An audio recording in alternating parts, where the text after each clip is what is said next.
Tonight on CBC Vancouver News.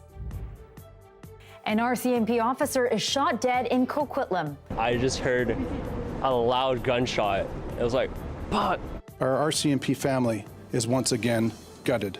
2 other officers and a suspect are also hurt. Plus, appealing to BC's rural communities. I understand the appeal of rural life 100%. It was absolutely amazing. All the promises made and dollars doled out during the final day of meetings with BC's municipalities.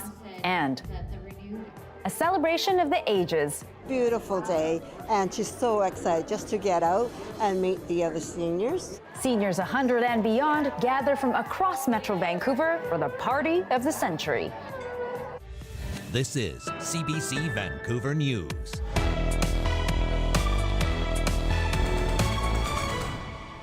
Good evening, I'm Lien Yeung. Thanks for joining us. Shock and grief in BC's policing community tonight and beyond.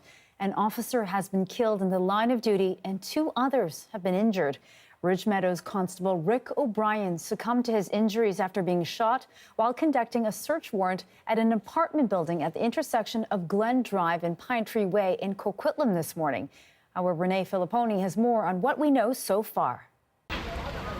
It was a heavily armed response to a shooting that left 1 RCMP officer dead, 2 others seriously injured, and witnesses shocked. Then we noticed an officer limping. He was bleeding from a wound in his leg. He had a tourniquet on. Someone was taken away in ambulance and they were doing chest compressions. Another man in handcuffs was taken away in an ambulance. It is with deep and profound sadness that I must advise you today of the on-duty death of Ridge Meadows Constable Rick O'Brien. O'Brien was 51 years old, a husband and father to 6 children. His death is senseless and heartbreaking. He simply went to work today and he was killed doing his duty and keeping his community safe. Officers from the Ridge Meadows RCMP were executing a search warrant at an apartment complex in the nearby city of Coquitlam, east of Vancouver. Executing search warrants is a routine police duty, but it can be dangerous, says this former officer. You're going into somebody else's domain. You don't have really the advantage of surprise or the knowledge of the area that the person that is inside would have. But that's the same with police work in general. Members of the community are still processing the grief and shock. We all must feel that those that are there to protect us and to put themselves in harm's way also face risks that none of us would wish upon anyone. So this was a horrible day for so many people. BC's police watchdog has also been brought in to investigate as officers on the scene try to piece together what happened amid a loss of one of their own. To see police officers across this country killed trying to protect their communities enrages me. Renee Filipponi, CBC News, Vancouver. And our Liam Britton joins us live now from Coquitlam. So Liam, you've been at the scene of the incident since just after it happened this morning, and we just heard from some witnesses. What are you hearing from people that you've spoken to in the community? Well, this incident has created what I would say a little bit of mixed reaction. It happened just behind me as far as we can tell. You might be able to see in this building there are some forensic officers. They've been working here all day. I say mixed emotions because it has left a lot of people surprised, but there are also some people who are saying that there have been some troubling incidents in this neighborhood in recent years. It is surprising, but it's not uncommon. There's a lot of shootings around Coquitlam, unfortunately, but there's a lot of gangs and stuff. So this is a fast-growing part of Coquitlam. There's the somewhat new Evergreen Line SkyTrain is here. Anyone who's lived here a long time will know that these glittering glass towers are fairly new as well. Lots of families live here now. We saw plenty of kids walking home from school this afternoon. So people say this is not what they expect in this community, and now multiple police agencies are investigating, including homicide investigators with IHIT and the civilian watchdog, the Independent Investigations Office. He was truly exceptional, a hard worker and a good human being. His death is senseless and heartbreaking. He simply went to work today, and he was killed doing his duty and keeping his community safe. So, obviously the community reacting and this slain officer's colleagues. The streets have now opened on Pine Tree Way. A procession of officers just drove through, going from the scene to Ridge Meadows RCMP. So people should be advised that there is a procession ongoing to Constable Rick O'Brien's home detachment.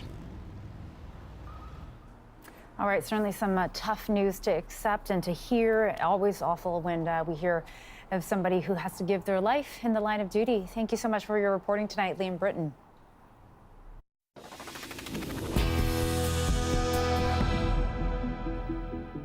The Union of BC Municipalities wrapped up today with a speech from Premier David Eby. As Mira Baines reports, that speech contained promises and money and a commitment to push the feds for more help as well. And it's Friday, puts me in mind of my favorite saying, TGIF. Thank God it's federal. All kidding aside, Premier David Eby addressed mayors and councillors about what the province will be doing to tackle major issues affecting communities across BC. He announced $61 million to support local governments to come up with better housing policies. The money can be used to streamline permitting so that housing can be built faster and more staff can be hired. We have important legislation that's coming in the fall around zoning in our province, allowing additional density that is going to require you and your councils and your staff to do extra work. Eby also announced funding for rural firefighting teams, $4.75 million for training and equipment. Another big issue has been decriminalization. Legislation is also expected to be introduced this fall on limiting where people can do hard drugs. He says it's about finding a balance between not criminalizing people who are using drugs and safety. We can put in place the mechanisms that are there for police to intervene when necessary, when someone's struggling in a way that makes communities less safe. Eby's annual address to the UBCM comes ahead of his trip to Ottawa. At the top of his agenda is a federal bail reform bill, which is intended to make it harder for repeat offenders to get bail. I'll be headed to Ottawa with colleagues to press and ensure that it makes it through the Senate as quickly as possible. There will be some meetings with senators. He says he will also be addressing the issue of information sharing in light of allegations made by Prime Minister Justin Trudeau that India may have been involved in the killing of Sikh temple leader Hardeep Singh Nijjar. We cannot protect diaspora communities, people who have home connections in other parts of the world from foreign interference, if we don't know that it's happening. Eby is also expected to address the crucial need for housing with Ottawa. Mira Baines, CBC News, Vancouver. As we heard from Mira, the province pledged funding for firefighters. It's part of an outreach plan aimed at the province's rural communities. Our municipal affairs reporter Justin McElroy was there at UBCM and joins us for more on this. So Justin, connecting with rural communities, why was that such a focus for the BC government? Yeah, well, this week was the Union of BC Municipalities Convention. It's where they can see all rural communities in one fell swoop, meet with all of the mayors, meet with all of the councillors, hear all of their concerns and try and meet them. So they gave reporters the 60-page brochure on their rural community strategy. It included, as you said, that funding for firefighters. They also announced $20 million for a program that transports people in rural communities to places with hospitals when they have complex medical procedures and then have to stay in those communities for weeks, sometimes months afterwards. And the Premier, in his address to delegates at the end of this convention, tried to make it clear that he understood their concerns. I understand the appeal of rural life 100%. It was absolutely, so I'm not going to pretend to be anything other than a guy who lives in Vancouver, right? I grew up in a suburban area. I don't know rural life like many people in this room. But what I do know, and what I've heard from you many times, and what our government knows, and what every member of our caucus who's from a rural community reinforces for me all the time, is that government needs to have a lens on programs to understand that implementation and programs play out differently in rural communities, that rural communities need different supports. Now, electorally, of course, the NDP's strength is on Vancouver Island and in big cities, rural communities beyond hope, not where they get a lot of votes, but the Premier trying to say that he understands their concerns and tried to address them a little bit today. Right, and it's not just that brochure, all the flags on stage too, right? No, very important, obviously. Of course. So, Justin, you know, you've been there all week at the convention. What's the tone been like between the province and the municipalities? It's been interesting. Some years this convention is fairly spiky. There's a lot of concerns, and mayors and councillors want to make sure that the province hears them. But this time around, you know, two things. The first is that it's the first UBCM after local elections last year. So about half the mayors and councillors are new. They're getting to know their jobs. They have priorities and lobbying where they think they can get the province to listen to them under their new governments. But this was the first UBCM for David Eby as well. And so everyone, there's a little bit of a honeymoon period, a little bit of a feeling out period with an election just a year away, an opportunity to try and make things nice on either sides. So certainly a calmer week in some respects, but also one where a lot of issues that communities now have heard from the province on. The question is, what will the province do on so many of these issues that they heard about in the weeks and months to come? Going to have to wait for that legislation. All right, and I'm sure you will be watching all of it. Thanks for that. Justin McElroy reporting for us. For some, basketball is just a fun way to get some exercise. For others, it can be a place to learn valuable life skills.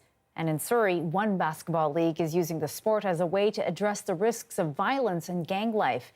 Our Maurice Katz headed to the court to check it out.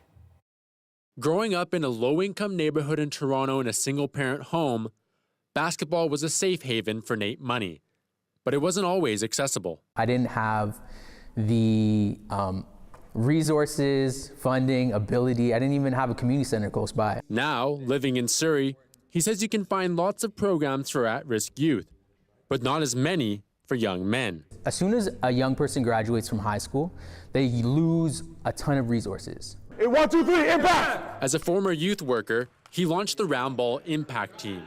It provides heavily reduced league fees for young men, and in exchange, they attend mentorship meetings aimed at setting goals and staying focused. When you grow up in a marginalized community and you lose those supports, you're susceptible to like lower mainland gang conflict stuff. You're susceptible to an opioid epidemic. And experts on gang involvement say community support can help empower young men. Simply telling youth, you have to do this.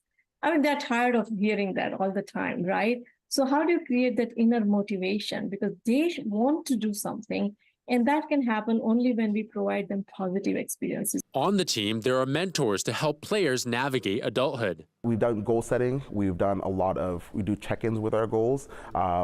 If someone needs a resume, so we will definitely do that. But it's more so the interpersonal skills that we work on. Darren Nunez has been playing with the team for the past year. Suffer a lot with anxiety and like being able to be more relaxed and more confident in myself. For me, I can speak for myself. It saved me for sure. For others, it's an escape. Being able to play here and being able to do my thing, to have a free mind, to be at peace of mind, it's blessed. The team mantra is that it's bigger than basketball. We may not win every game, but that's not the point. Eventually, the goal is to have round ball impact teams all across the Lower Mainland. Maurice Katz, CBC News, Surrey. Meanwhile, tennis fans have descended on Rogers Arena today for the kickoff of the Laver Cup tournament. Like super excited, yeah. We couldn't believe it because like we live right here, and like that it's happening like so close to our hometown. Like I mean, it's amazing, yeah. I mean, last year Team World won, and Team Europe was really good last year. But I think Team World will win this year. Oh yeah, I mean, I just love tennis. Like I lived here for most of my life, and I started playing actually after high school, and it's such a huge opportunity and like privilege for them to come here, I think. We're super excited, and we are traveling from US, North Carolina. She's Raleigh. excited for Federer. And yeah, I've been his fan all my life, and I'm excited to see him tonight. So much excitement for Federer. The Laver Cup is an international men's tournament that pits Team Europe against Team World. There are 6 players from each team who will compete in 3 days of competition this weekend. Both teams are led by tennis legends Bjorn Borg and John McEnroe. Canadian Milos Raonic is playing for Team World as an alternate. You can have a tournament like this, a competition like this that travels and that they do come to Canada on the West Coast that doesn't get much of this high-level tennis. It's a real great pleasure, but also a great moment for Canadian tennis. Canadian Felix Auger-Aliassime is also set to compete for Team World. Some of British Columbia's oldest citizens are marking National Centenarian Day with a celebration in Burnaby. They're sharing what helped them get to 100 and beyond. Our Janella Hamilton has more on a gathering long delayed by COVID-19. They're from all over the world. We came over from Denmark in 1951. One by one, more than 20 Metro Vancouver centenarians with big smiles and sparkling eyes made their way down the red carpet, welcomed by roses and a special message from BC's Premier. Lovely. 103-year-old Martha Wuschke's daughter says her family has a lot to be grateful for after her mother overcame COVID twice. It is something to celebrate every single day. I mean, it is almost an anomaly to actually be at this age. This is the first time Dania Home has hosted its Celebration of the Ages ceremony since the pandemic began. Event organizers say it's a drop of joy in difficult times. Many of these residents, the centenarians, actually had COVID. For so long, they were shut-ins, they were indoors, there was no programs going on. So this is a way to get it going again, get back into the community. 100-year-old Lien Yeung celebrated with 4 generations of her family. Kayla Heighton says her grandmother has felt isolated during the pandemic and couldn't wait to gather with others. Prioritize your happiness. It's important, and that was her example for us, you know. Health is wealth. Every day she would exercise, eat well, like, you know, really enjoy the simple things, and look at her now.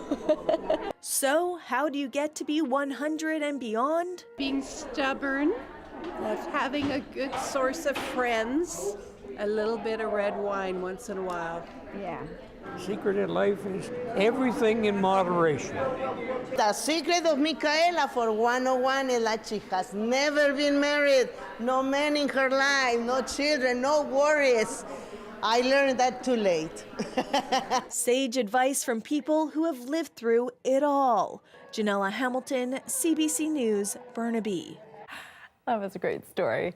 All right, today marks the last day of summer, and fittingly, the sun has been shining bright in Vancouver.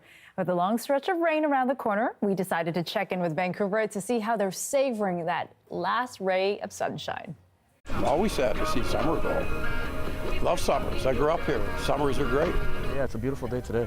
In Vancouver, that's what we look forward to, hey? Summertime. It's like we're hibernation for 8 months. We got 4 months of actually enjoying this, like being outside. Honestly, I'm not impacted by the weather. The weather doesn't bother me. I think Vancouver shines in the sun, but yeah, like I've lived here for 8 years, so yeah, I'm used to it. Yeah, exactly. And Darius Madavi joins us now with the first look at the weather. Darius, did you do anything special to say goodbye to the summer? Not really. I went for a walk today on my lunch break and just enjoyed the blue skies, because today is the last day, at least for quite a while. You can see across the south coast, this is what we're looking at. Sunshine today. Take it in. The sun is about to set. I think you got about an hour left to enjoy it, because after that, we've got a very Vancouver forecast, stereotypical forecast, and it comes very coincidentally, I suppose, right as we hit the fall equinox. 11:50 p.m. tonight, we turn from summer to fall, and that's when the cloud moves in. That's when the showers start further up north, making their way probably here to Vancouver at some point tomorrow. So I would say enjoy it while it lasts, because across the south coast tomorrow, that's what we're looking at, just rain and holding out for quite a while, because you might be thinking, this is good. We need this rain. We're in drought conditions. It'll be good. Bring the fire danger down, and it will. Some people are calling this a fire season ending rain, but it is going to be an intense one. We have an atmospheric river moving in. You can see here, this is a low pressure system. As it moves over, you can see those bars of pressure get closer and closer. The tighter they are, that means the more intense the gradient is. This is going to be bringing a lot of moisture our way. We're looking at rainfall, snowfall, and across the south coast. So if we take a look at our accumulation forecast across the south coast, this is going to be a lot of rain. So 48 hours first. Looking at tomorrow, this is when we get our first burst, a pretty good amount across, especially the island, parts of the lower mainland. But it's when we get from Sunday night into Monday that we get the real dousing, and this is where we start to be concerned, because this is, Environment Canada is saying they've issued a warning for up to 50 millimeters of rain for parts of the west coast of the island. Some models are calling for as much as 100 millimeters in a time span of just 16 hours. So this could be quite dangerous considering how dry the ground is, the drought conditions we're in. That means a lot of that water is just going to run off, potentially give the potential for flooding across much of the island. If we look at a slightly different model, we can look at the next 24 hours, and that shows us that across the south coast, we're looking at potentially extremely heavy rainfall. So we'll keep a lookout, but just keep this in mind. We'll have a closer look later this hour. Okay, sounds good. Thanks for that, Darius. Thanks, Leanne. The city of Penticton has a shiny new trailside attraction, a 7-meter-tall stainless steel T-Rex that's just off the Kettle Valley Rail Trail on the city's lower bench. Brady Strachan went to meet Alice the dinosaur. Moving a 5-ton dinosaur into place is no easy task. It takes a team of workers and 2 crane trucks to gently lift the glimmering stainless steel pieces into place. This metallic marvel, a T-Rex affectionately known as Alice, is the latest work by metal sculptor Kevin Stone. Any issues? So far, so good. The issue has always been flipping this back and forth and worried about damage and stuff. Once installed, Alice will stand 7 meters tall on this concrete slab and look out upon Okanagan Lake from this luxury vacation rental property in Penticton. The face is real mean looking and aggressive looking and very detailed. So I really hope it shows well. That's all I could say.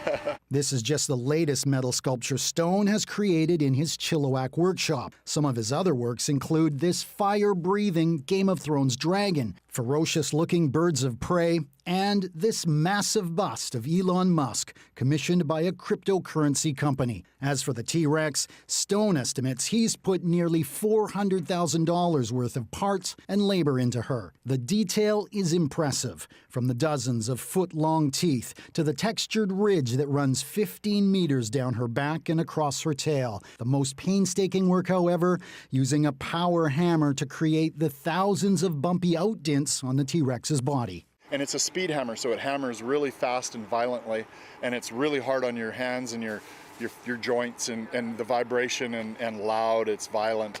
Alice is the first of Stone's works that's actually staying close to home. It was commissioned by tech businessman Frank Schilling, who lives in the Cayman Islands. I always wanted a piece of art that was, larger than life and based on something I'm passionate about. So I just sort of always liked dinosaurs. And I thought, well, maybe it's time to build that giant dinosaur that I always wanted. Alice isn't hidden away on the property, but instead, she's visible to the public from the rail trail that runs in front. I don't know if I had that kind of money, if I'd spend it on this type of thing, but, I'm grateful that he did, and we never know what it'll become. But, yeah, it's quite nice of him to do this. Very generous.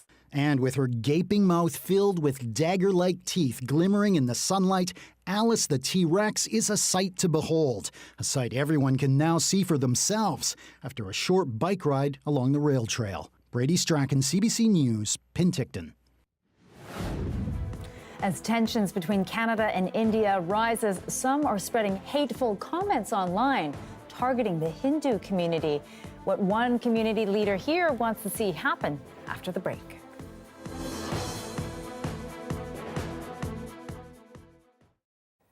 And thanks for watching our commercial-free live stream.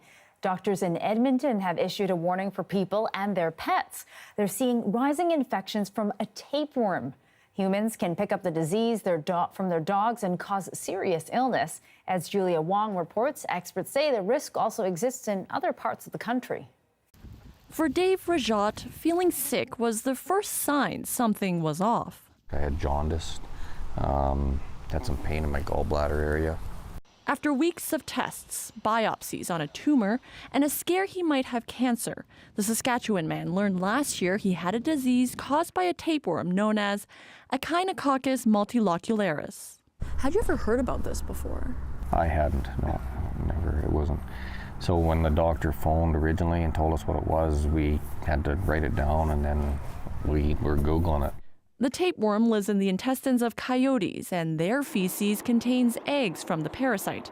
Humans get infected if they come into contact, typically through their pets. And so this is the Echinococcus multilocularis infection. This doctor says a person may not know they're sick for years, but tapeworm larvae will grow, usually in the liver, and form a mass that can destroy liver tissue. He says Alberta has become a hotspot for the disease, with the majority of patients pet owners. This parasite was likely imported from Europe, underwent a slight mutation, and has now has a stronghold in Alberta. And this researcher says it's very likely the number of cases is much higher. But we suspect that more people are probably carrying the parasite and just haven't presented with symptoms yet because it's got such a long kind of incubation period. And so it's tough to say really kind of the infection rate of this parasite right now. The disease is rare, but Waldner says people should stay alert in Alberta and beyond. I think it's very realistic to expect at some point cases will be diagnosed across the country. As for Rajat, he muses he may have become sick through his dog, who worked with him on his cattle farm and had a tumor a few years ago. Rajat is now on medication, but says it's difficult not knowing what the future holds. I would say that's probably one of the biggest things, is just the mental side of the unknowns. Experts say there are things you can do to reduce your chance of infection. They recommend washing your hands often when around pets, fencing off your gardens, and deworming your animals. Julia Wong, CBC News, Edmonton.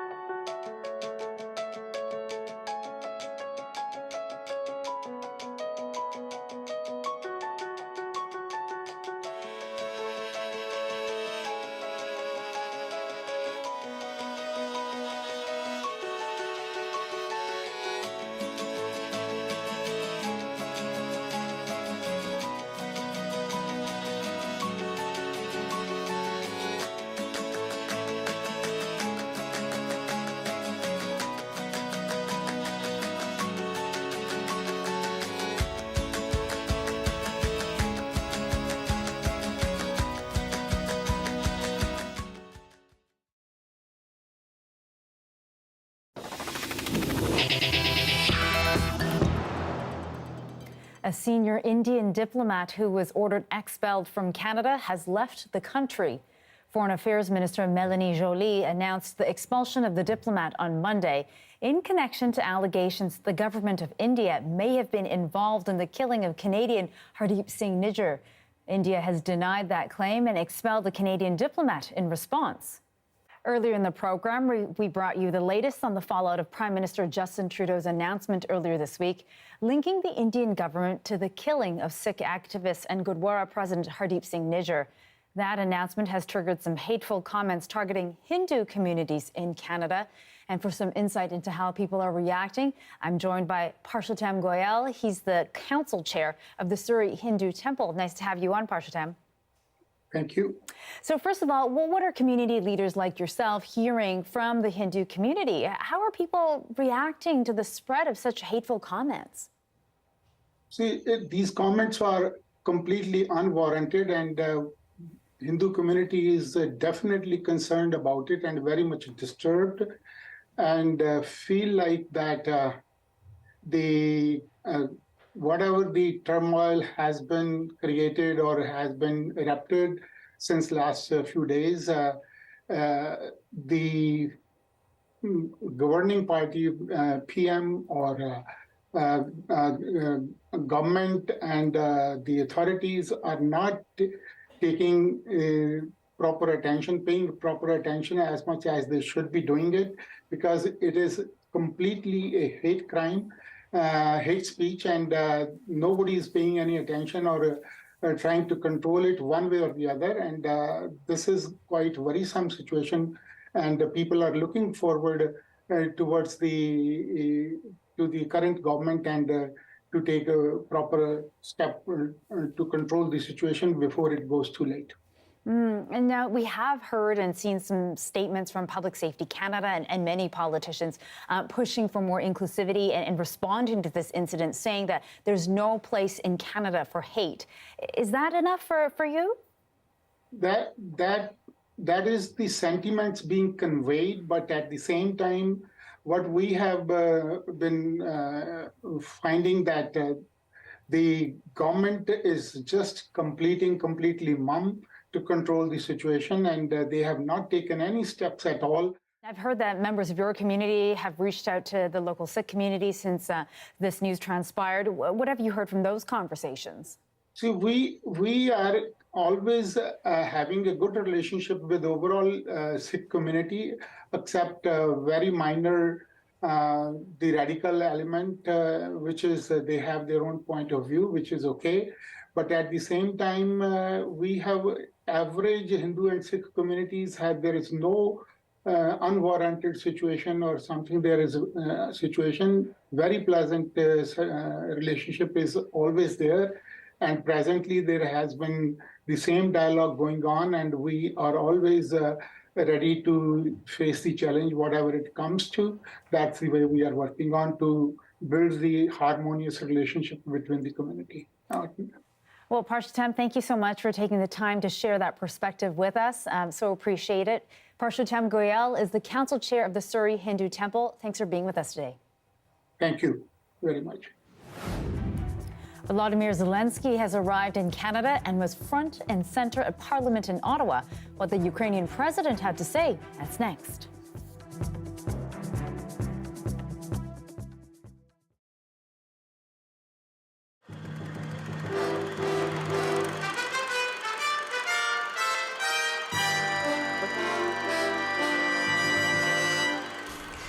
This is the kind of census increase nobody wants. The number of rats in Canada's biggest cities is skyrocketing, spurred on by this summer's dry, warm weather.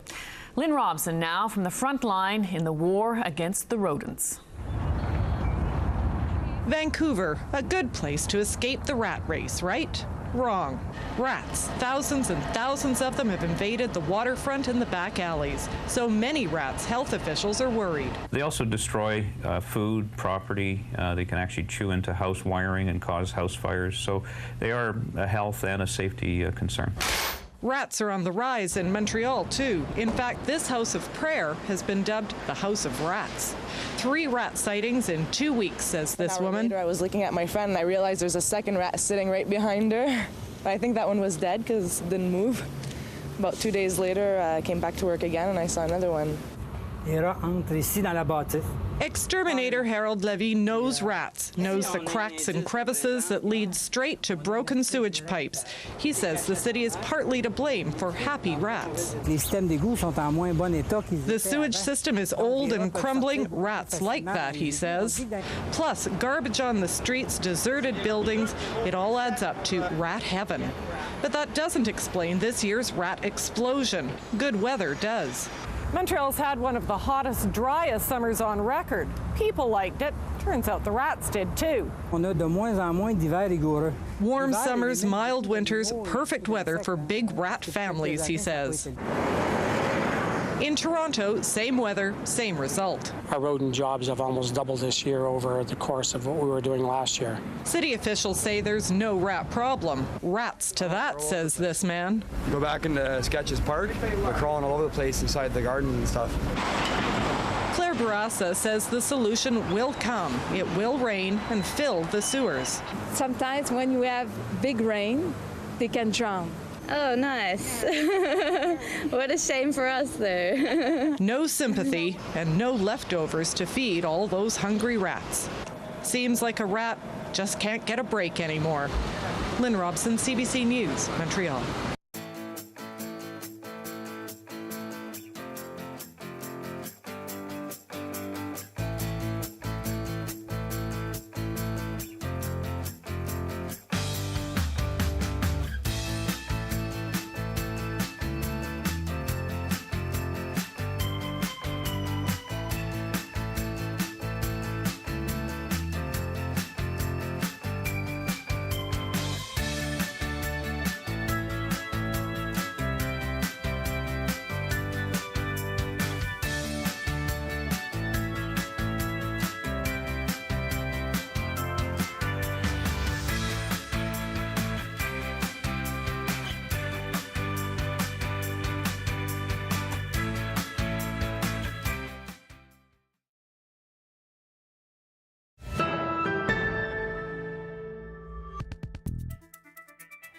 Ukrainian President Volodymyr Zelenskyy delivered an impassioned speech in the House of Commons today.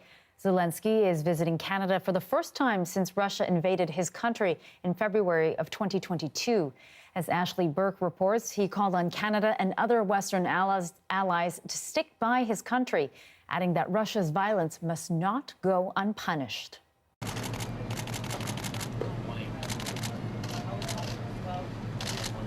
After a mixed reception in Washington, Ukraine's President Volodymyr Zelenskyy turning to Canada for a warmer welcome. You've been with us from first days of full-scale war. 19 months later, Ukraine's counteroffensive against Russia moving slow. Zelenskyy scrambling for long-term defense support.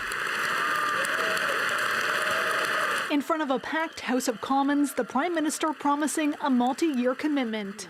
It will include $650 million over 3 years for 50 armored vehicles, including medical evacuation vehicles that will be built by Canadian workers in London, Ontario. Je te remercie, Canada. In Zelenskyy's first address in person to Parliament since the war began, he called for Canada and allies to stick by his side. Canada's support for Ukraine with weapons and equipment has allowed us to save thousands of lives. What Russia's done, he said, must not go unpunished. It is genocide. What Russian occupiers are doing to Ukraine. He called Canada a leader when it comes to seeking justice. And you are always on the bright side of history.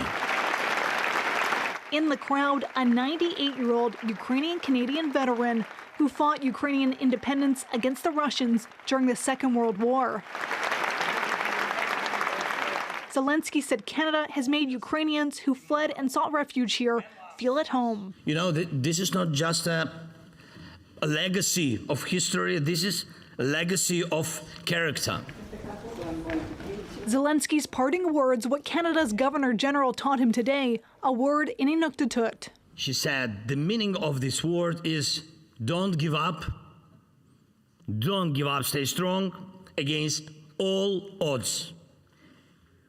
And so shall it be.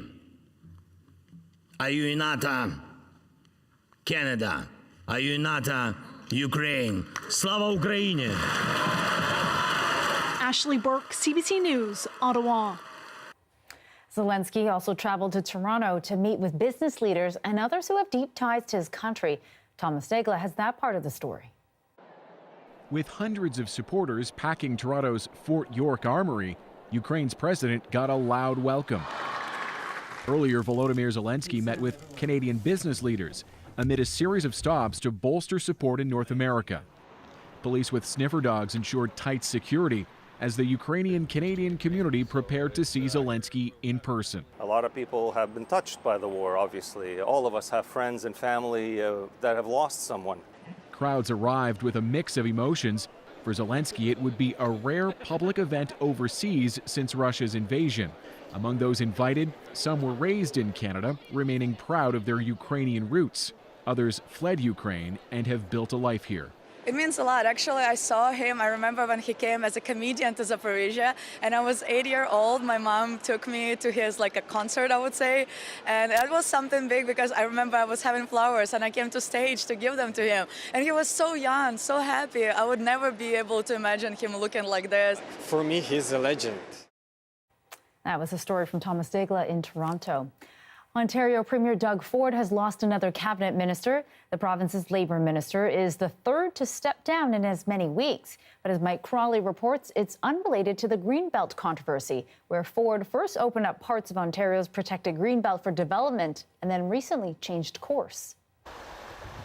We're standing here on just above West Duffins Creek at the Fourth Stream entrance to the Seton Trail. The Seton Trail in North Pickering wouldn't just lose its charm, but potentially its environmental integrity if 30,000 homes were built around here in the Greenbelt. There's a gentleman down here fishing right now. Good fishing around here, right? It's fantastic fishing. I shouldn't have said where it was. We don't want to give away anybody's fishing spot. Even though Premier Ford changed his mind and will no longer allow the land to be developed, Stop the Sprawl Durham says their fight doesn't end here. They want Ontario to repeal Bill 23 and 39, which would reinstate the protection of the land we're standing in now, the Duffins Rouge Agricultural Preserve. We need to fully restore all of that protection, and perpetuity means forever. But one win at a time. This is certainly a curveball that was thrown at us yesterday. Pickering Mayor Kevin Ash had meetings with Habitat for Humanity earlier this week about building some of the Greenbelt homes that were slated for Pickering. That's how down to the wire this was. My residents have expressed extreme concern about that policy.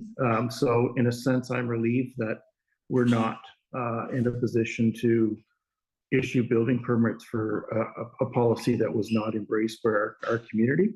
But we do have to be mindful that there are housing needs, and we'll have to have an adult conversations about where those houses are going to be situated. Mayor Ash says they will still meet their own housing goals, but he laments the loss of the other features that would have come with. We were slated to get a 35-acre healthcare facility.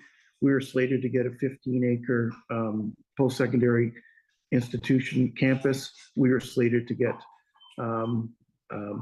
40 parks, 2 libraries, a fire hall. Much of it on the developer's dime. Not worth the detriment to the Greenbelt, says the folks at Stop the Sprawl Durham. It's kind of also about returning to due process, having everybody at the table to discuss fairly. I'd never attended a rally before last November. I never want to attend another one again. Ali Chiasson, CBC News, Pickering. They've been on the front lines of the wildfire fight in our country. Now, South African firefighters are heading home, but they gathered together for a party first. That's next.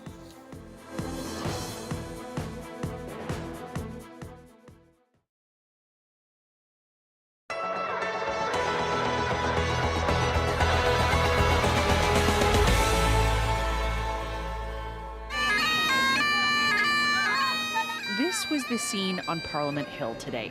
Dozens of people, most draped in some version of the Ukrainian flag, there to show support, or at least try to get a glimpse of President Volodymyr Zelenskyy. My dream is to meet one day President Zelenskyy and to speak with him in Ukrainian. This woman drove 4 hours from Quebec City to be here today. For me, he's like a hero, and because of him, Ukraine stands. So, it was just my dream. Today is a big day for Ukraine and for Canada, and this visit means that there is a big support from Canada to Ukraine, and there is big support from the Ukrainian diaspora. Many in the diaspora here are Ukrainians that fled their country since Russia's full-scale invasion over a year ago, and say Zelenskyy's presence here is more important now than ever. It feels like a little bit of relief. War is almost going for 2 years, like year and a half. There's not a lot of people who still know about it. So yeah, it's like a great opportunity, great chance for people to get more information about it. I'm happy to see him here. First of all, because Canada supports Ukraine, and it means a lot for me. I'm proud to live in a country that supports democratic values and human rights and giving support to Ukraine. Throughout the afternoon, people lined Wellington Street to try and spot Zelenskyy and to also share messages of their own. We need to show that we are not just only on a paper, like just statistic. We are here, that we are grateful that he is like a president, and we unite in all different parts of the world. Many here say it's been a difficult year, watching what's happened to their home country. And while the war there is certainly not over, at least for today, some were filled with hope. Nicole Williams, CBC News, Ottawa.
Hey, I'm Johanna Wagstaff. And hi there, I'm Rohith Joseph. And we're asking for 10 minutes of your day to go through the 10 things that the UN recommends we can all do when it comes to climate change. Please don't leave. No. And also, the things aren't new.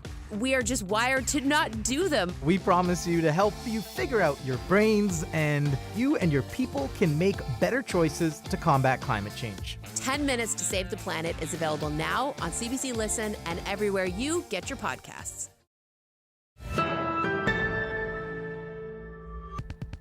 After traveling thousands of kilometers to help battle wildfires in our province, crews from South Africa are going home. Since June, 860 firefighters have been in Alberta, the Northwest Territories, and here in BC. The firefighters were recruited from marginalized communities, all part of an initiative to train and empower young Black South Africans.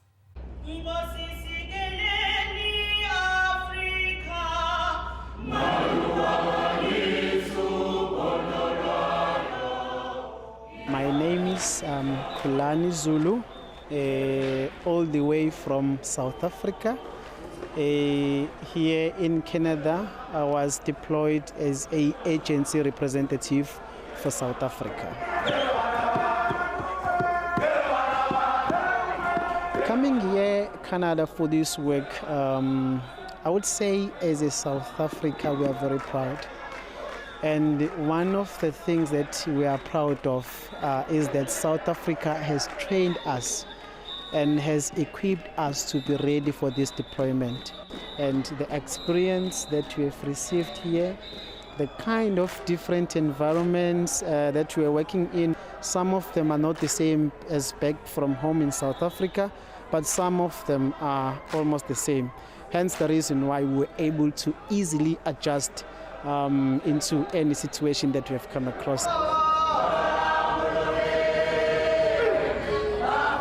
My name is Anthony Gini. I'm the senior agency rep for South Africa in this deployment. The experience has been many things out of it, meeting different people, coming from different spaces of life, and sharing knowledge, the experience shared in these incident places where we get to meet different IC. It's been so very good for experience of these young men and women. There's many learnings that we are taking home in terms of implementation of such incidents.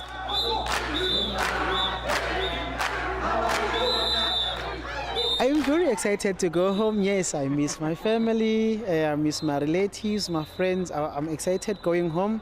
However, we are not happy, fully happy, because we know that the fires are still going on, but our cycle ends here. But we are very happy that we are going home in one piece and we are all safe.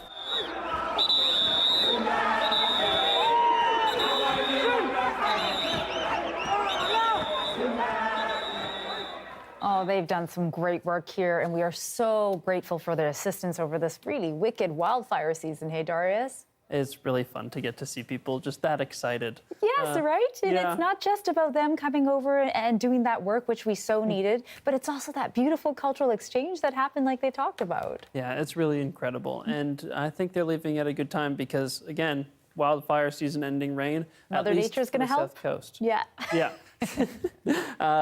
So we do have the most severe wildfires aren't necessarily on the coast, but the rain will make its way further inland. We do have this incredible drought happening across the province. We haven't seen much change over the last few weeks.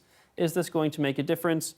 More than likely, yes, given how much rain is coming, but it might come with some pretty nasty side effects. So what we're looking at here is a bomb cyclone. I think people are pretty familiar with the term atmospheric river, especially here in BC, but bomb cyclone might be less familiar. And so what we have here is by Saturday night, this is going to be a fairly intense low, but over just 24 hours, the central pressure there is going to drop so significantly. You can see here how much closer the bars get together that it's going to be, it qualifies to be a bomb cyclone. What that means is it's going to bring some pretty intense winds, some intense rainfall. We're looking at wind speeds up to 90 kilometers per hour for parts of the west coast of Vancouver Island. Considering how dry it's been, that could mean really dangerous things in terms of trees that are just drought-stricken and might fall as a result of those high winds.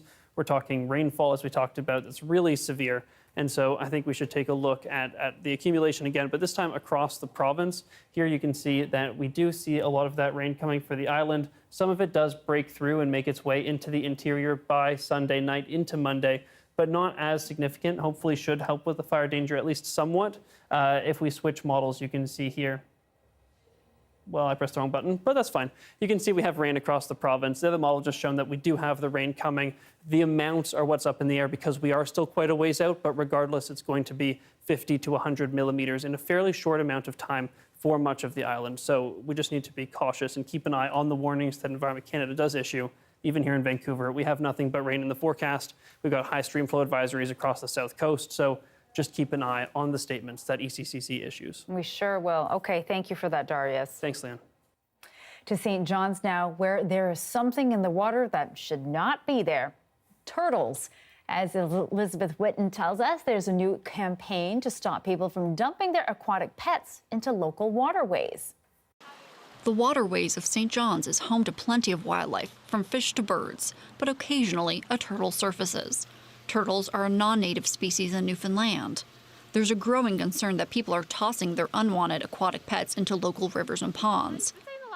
So the Department of Fisheries and Oceans has launched a campaign. It's called Don't Let It Loose, and the message is clear. Don't free your aquarium pets into the wild. If they're released into the environment, they can cause a lot of damage because generally non-native animals have the potential to become invasive by damaging the environment. Because they have little predators, they can outcompete native species for both food and space.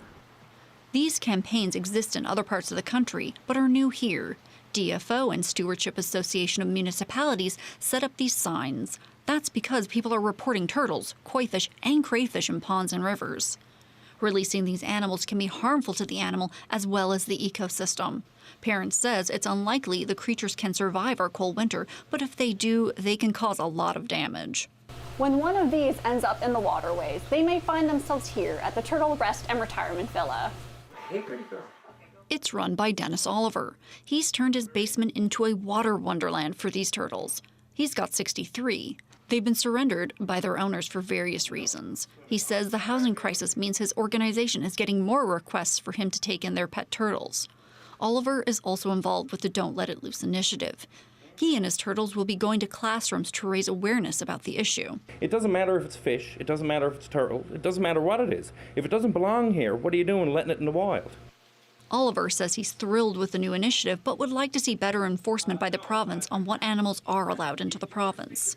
If you think that you're going to take one of these turtles and, I'm doing them a favor by letting them go, well, you're not, especially if you throw them into a river. A fast-moving body of water, you probably just kill that red ear slider.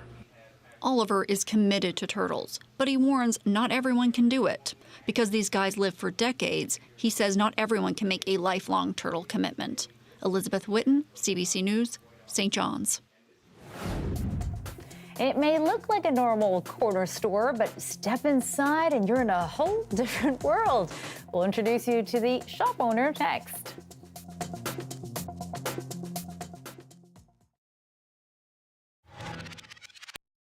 If you've been affected by wildfire smoke, this might seem familiar.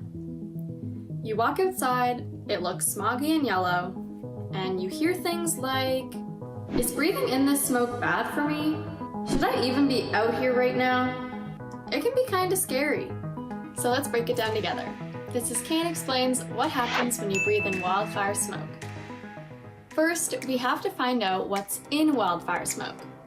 Well, that depends on what's burning. For example, a fire in a town where there are cars and buildings burning would create more toxic smoke than if it was a fire in the forest where there are plants and trees. In general, wildfire smoke is made up of gases and particles. Some of these elements can be really toxic. Experts we spoke to pointed out one danger that is practically invisible. It's called PM 2.5. The PM stands for particulate matter. These are small particles in the air. Low levels of PM 2.5 are okay. But when wildfire smoke gets bad, that could mean more potential health risks. And these particles are tiny. The 2.5 means they measure at 2.5 microns or less. To To put it in perspective, that's about 24 times smaller than a single human hair. PM 2.5 is dangerous because it's small enough to travel deep into the body. The smaller the particle, the deeper it can go. I'll show you what I mean. When you go outside, your eyes might already feel itchy or irritated from the gases and particles in the smoke. When you breathe in, the smoke goes through your nose. Your nose filters out some of the bigger particles. But when you breathe in through your mouth, like during exercise or sports, it doesn't filter anything at all. This is why a lot of games and activities get cancelled when there's a lot of wildfire smoke. Even if you breathe through your nose, smaller particles can still reach the base of your throat, which can cause a scratchy feeling. Smaller particles can also travel further into your airways and to the lungs. This can cause coughing and inflammation. People with asthma already have inflammation in their lungs, so the smoke can make things worse, causing a risk of asthma attacks. Remember those tiny particles I mentioned before, PM 2.5? They're small enough to travel to the very, very bottom of your lungs. The tiniest particles can go through the lungs, into a red blood cell, and into the bloodstream. This travels all around your body, even to your brain and heart. Okay, this all sounds pretty intense, but one good thing is that the effects are only short-term. Experts told us that when the smoke goes away, for most people, the effects will too. But can wildfire smoke affect us in the long term? There are concerns that kids who are constantly breathing in wildfire smoke could have problems with how their lungs grow as they get older. But there haven't been enough studies on kids to prove any long-term effects for sure. There are ways to protect yourself so you can avoid the effects of wildfire smoke. We have those tips on our website. Search up wildfire smoke on cbckidsnews.ca.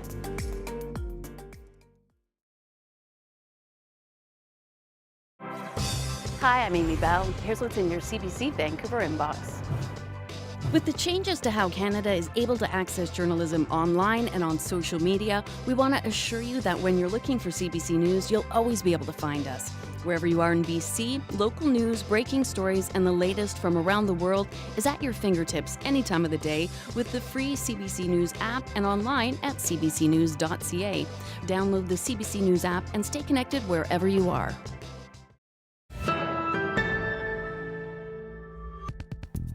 It's a shop nestled in Langley's Brookswood neighborhood, and it's going viral on social media. Some people go there for the slushies and unique snacks, or to meet its comical owner known as Ed. Our Biddy Brach visited the store to see how it's gaining fans across the world. Hey, it's Ed. Ed's in Brookswood. Come in. Sit down on the weird angle and take some pictures or something. You may know Amit Sharma, also known as Ed. Langley's Brookswood neighborhood sure does. Ed and his older brother run this snack and candy store. They say in 2008, they took over the space which was formerly Ed's Market. Slowly we changed it to, more like a candy store and snack and fancy stuff, Ed's in Brookswood is the real OG, the original candy shop. Since launching a TikTok account in 2021 run by his nephew, they've gained followers and fans across Canada and even the world. That's where I saw it from originally. That's the only reason I'm here, so. The vibes? I know you guys love peanut butter and jelly sandwich in the morning, right? How about the peanut butter and jelly drink with the breakfast in the morning?